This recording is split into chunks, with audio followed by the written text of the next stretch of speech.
महकुमा बेंगिरिनि बे सिङाव थानाय जोंनि सेरिकालचार सुपारिनटेन्डेन्टनि अफिसाव एपार्टनिफ्राय जोङो 30सा बिनायसाखौ बा हिस्रि दाग्रा आइजोफोरखौ जोङो आसनिनि दारै बिथांमोननो खाबु होनाय जादोंमोन हेन्डलुम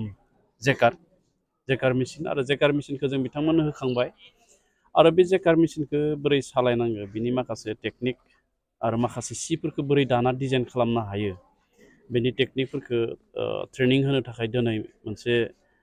जागायनाय हाबाफारि बेयाव खुंनाय जादों आरो बिथांमोननि जि ट्रेनिं बे ट्रेनिङा 44 दिन सोलिगोन आरो बेयाव 30 वेभार्स एबा सि दागिरि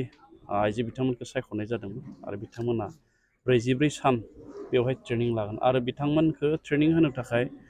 सासे मास्टार ट्रेनार थिसननाय जादों बिथांनि दारै बिथांमोनखौ 44 सान बे ट्रेनिंखौ होनाय जागोन आरो ट्रेनिं जोबखांनायनि उनाव बिथांमोना सानसेयाव 300 रांहै सरकारनिफ्राय मोनसे स्टाइपेन्ड बेखौ होनाय जागोन बिथांमोननो दा लोगोसे आं मिजिंथिगोन जोङो सरकाराव फैनायनि सिगां रायजो राजानो मोनसे खोथा बुंदोंमोन वान भट वान जब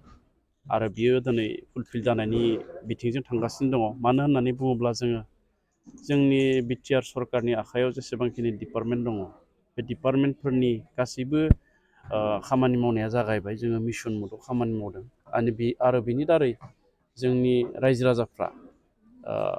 ट्रेनिं लानायनि उनाव रांखान्थि अनसुंथाइनि मोननायनि उनाव गावनो गाव मोनसे खामानि दिहुननानै मावनो हानाय माने केपासिटिखौ बिथांमोना खालामना लानो हादों आरो बिनि गेजेरजों बिथांमोना गावखौनो गाव रांखान्थि भाबै साबलम्बि खालामनो एबा रांखान्थि आरजिनो हानाय खाबुखौ बिसोर बानायना लादों दा बेखायनो वान भट वान जब माने मोनसे भट होनायनि उनाव बिथांमोननो जों मोनसे खामानि होनाय बियो प्राय 80% जाफुंनानै दं सिगांनि जिहेतु नोंथांनि बे जिथु बिफान सेरिकालचार बिफानखौ एकदम गारना दोननाय बायदि खालामो दिनैनि बेलायाव बिराद माने इक'नमिक चेन्जिं लाबोनोबा मोनसे फिजिबिलिटि दङ नंगौ जोंनि बड'लेण्ड ओनसोलनि जि सेरिकालचार बियो जोंनि गामियारि रांखान्थि जौगाहोनायाव गोगोमथार बिफाव लानायनि सम्भाबना दङ आरो बेखौ जोङो गारना दोननाय एबा नेवसिना दोननायनि खोथा फैनो नाङा आसलथे नाथाय थांनाय समाव गोलाव बोसोर आगोलनि जि सरकार दंमोन बिथांमोननि सरकारा बे सेरिकालचार एबा बे रेशन बिभागखौ माने मा साननानै बिथांमोना मावाखैमोन जों मोनथिया माने गोरिबफोरनि खामानि बा बिदि गैयाबाबो सोलिगोन बेबायदि साननानै हयथ' गोसो होआखैमोन खोमा नाथाय दिनै जोङो सरकाराव फैनाय लोगो लोगो बिटिआरआव थानाय 52टा जोंनि जिथु फार्म दङ सरकारि फार्म बे फार्मखौ जोङो फोसाबफिननाय जाहैबाय नैबे हेरगावनि महकुमानि कार्यालय अफिस बेखौबो जोङो बानायनानै बेयाव लामा फोनानै बार्स फोसाबनानै सोरगिदिं इन्जुर बानायनानै जोङो बेखौ रैखा खालामनायनि थाखाय बेबस्था खालामनाय जाबाय आरो बेहाय रिफिलिं खालामनो हानाय बेबस्था जोंहा दङ क'क्राझारनिफ्राय लानानै एबा पर्बत जरानिफ्राय लाना माजबातसिम जेसेबांखिनि जोंहा सेरिकालचारनि फार्म दङ इरि कनसेन्ट्रेसन सेन्टार्सफोर दङ बेफोराव जोङो वाल बाउन्डारि ट्रेनिं सेन्टार रियारिं हाउस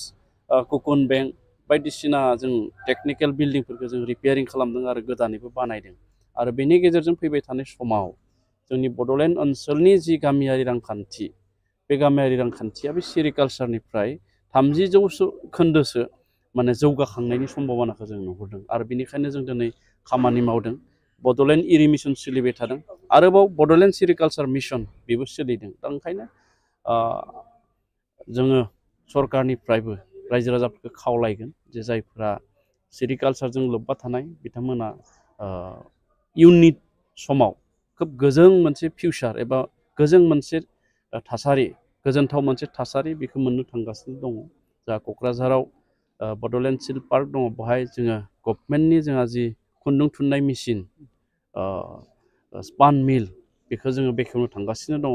आरो जोंहा बरमायावबो स्पान मिल मोनसे जाबाय दा बेबायदिनो जों आरोबाव उदालगुरियावबो जोंहा फैबाय थानाय समाव स्पान मिल मोनसे फसंनायनि जों थांखि लादों आरो बे मिलखौ फसंनाय लोगो लोगो